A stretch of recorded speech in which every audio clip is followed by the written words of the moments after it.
Hi, my name's Peter Sutton. I'm the Managing Director of Sutton Tools, and today we've had the pleasure of having Carpentry Australia out to our head office here in Thomastown and having the opportunity to show the guys around the factory and what we manufacture here. Sutton Tools has been manufacturing in Australia since 1917. We're still a fully owned, privately held business of what we manufacture.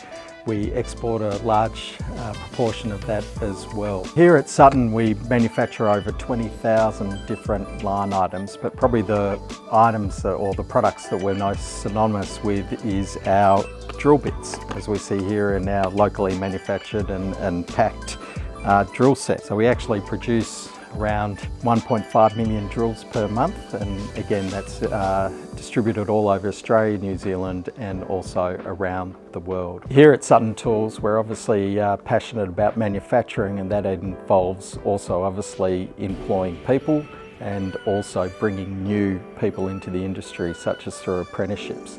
This is certainly something we feel Carpentry Australia, we're very lucky to have them as part of the industry to attract young people into the industry and more importantly support them through their apprenticeship and their careers as a carpenter. So obviously for us it's very important to partner with Carpentry Australia and, as we are doing today, share our story and in turn share it with all the carpenters out there in the industry.